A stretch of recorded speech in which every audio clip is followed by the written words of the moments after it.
Hello and welcome to this video focusing on an encounter. This is going to be a new series that I'm going to be trying out on this channel, and it might hopefully help some GMs out there or people who are looking to GM some games. I'm going to just be throwing out some random encounters and kind of giving insight into how I might handle the situation, and also just kind of tips and tricks on how anyone can handle it. You know, what options might you have when something like this comes up?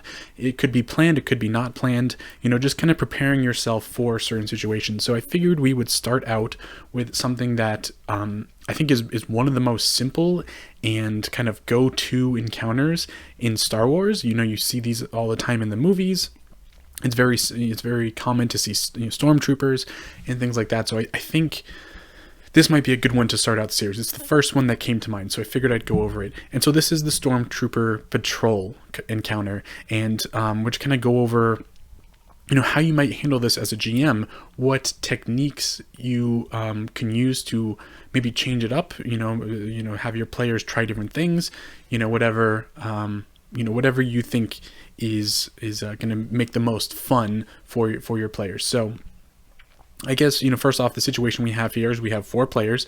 They are walking in, you know, an alley, and there is a Stormtrooper patrol coming.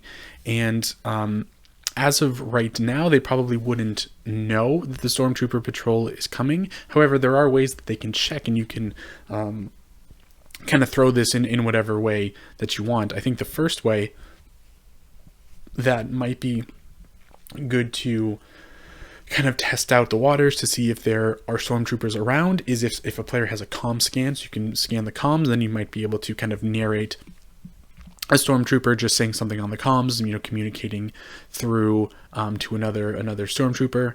That might be a good way for the players, you know, to find out. Also, I think stealth is a really great way for players to find to find stormtroopers. If you are narrating a Star Wars game and you don't really have a map in order to do it, you can try to describe the environment, and you know, you don't have to do it this way. You don't have to have an actual map. I tend to enjoy doing the map so players can kind of plan out what they want to do, but you do not have to do that.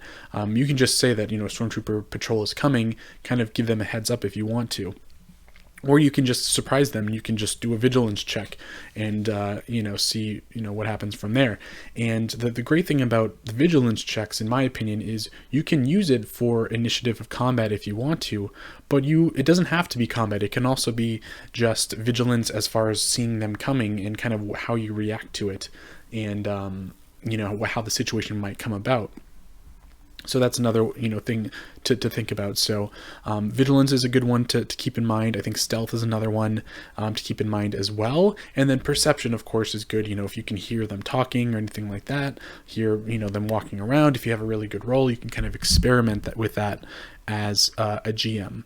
So let's say this group has, they have a comm scan. They've scanned and they have heard on the comms that there is a patrol walking down whatever the name of this, you know, little street is, and they are now kind of prepared for it.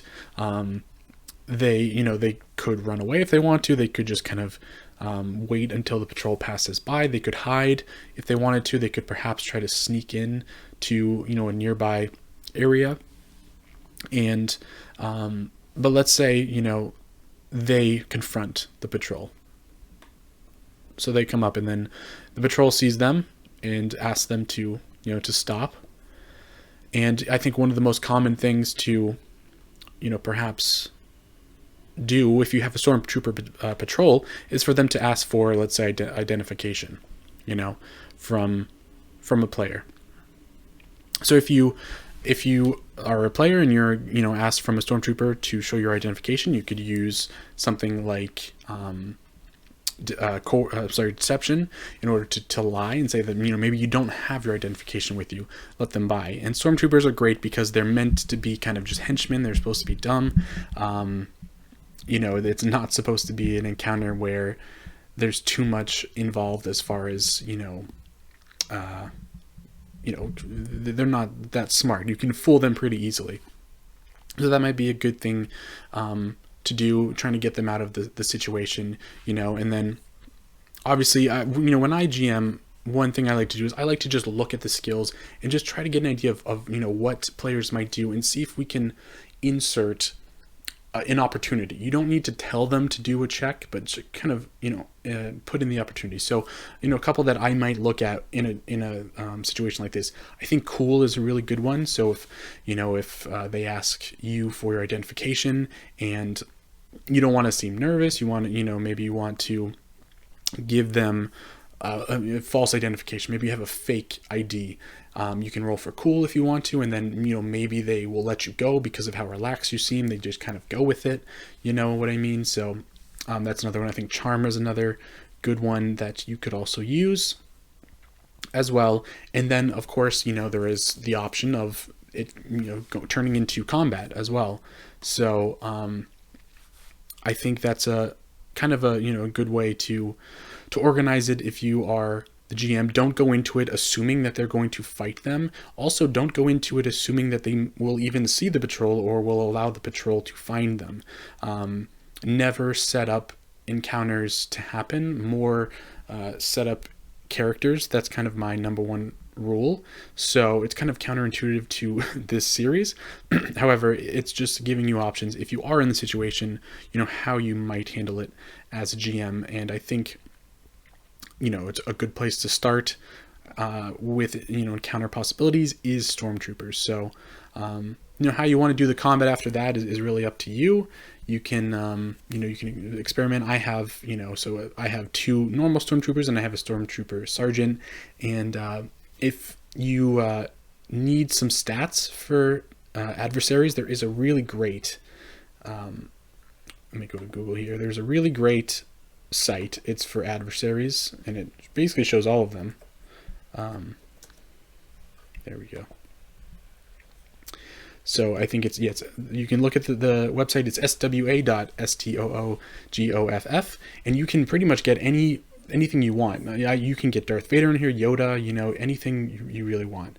So I use this a lot in order to set up encounters, and I think it's also fun to just pick things that maybe you wouldn't normally use or see in the Star Wars universe to kind of make it interesting, kind of change it up a little bit. And the good thing I think that's good to point out in encounters is it's nice to be able to include all of the characters. So possibly there's one character who is charming the Stormtroopers, and maybe the other one is sneaking around and trying to pick their pockets, doing skullduggery checks, or possibly they're doing something else. Maybe they've walked away. So I think allowing your players to have that environment where they're able to be open with what they want to do is very important. And yeah, so from there, combat, you would these fights wouldn't last very long, most likely. And if there's no real one way to do combat. It's kind of just how the situation goes. But if you were to, let's say, provide items for the Stormtroopers, what might be on a Stormtrooper? Well, I think a good kind of basic is utility belt with possibly some grenades. I think a blaster rifle would make sense as well. And then of course they have the laminate armor. So let's say a player wants to use the laminate armor, that might be another good thing, but of course they would look like a Stormtrooper if they did that. So I don't think you should put too much, maybe some credits, whatever you want to do. And I am the type of GM who likes to put lots of gear and discoverable items in my campaigns.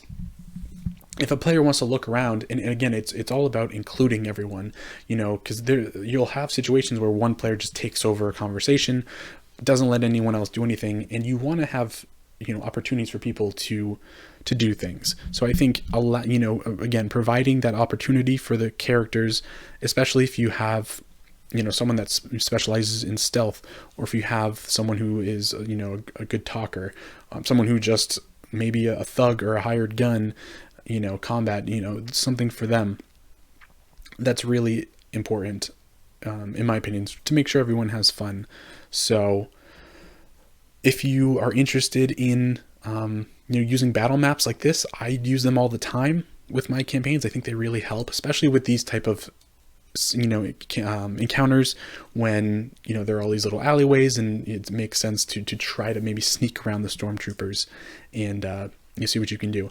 I think if you're looking for maybe possible outcomes from the situation, One outcome is could be that the stormtroopers, let's say it goes really badly with your characters, the stormtroopers could either try to communicate with someone, and you might have to deal with more enemies coming in. They could set off an alarm, something like that.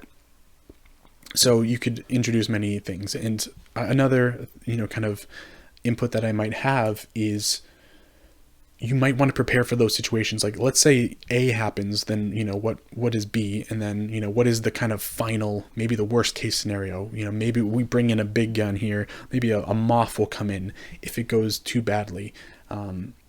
And you can also just prepare for your characters to just ignore the patrol. In fact, I've seen that happen a lot.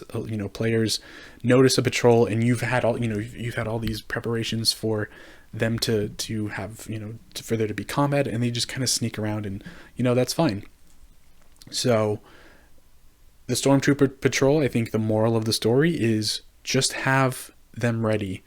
Don't plan out specific things. If maybe there's a lull, there's not really much going on, or the players are kind of struggling for narrative, and you're in the right situation, maybe throw a Stormtrooper patrol in there. I think it's very it's very open for using it. So that's kind of my input on the Stormtrooper encounter. Again, it's very simple. There's not really too much to go into, like maybe the possibilities, but I think it could be something you can experiment with.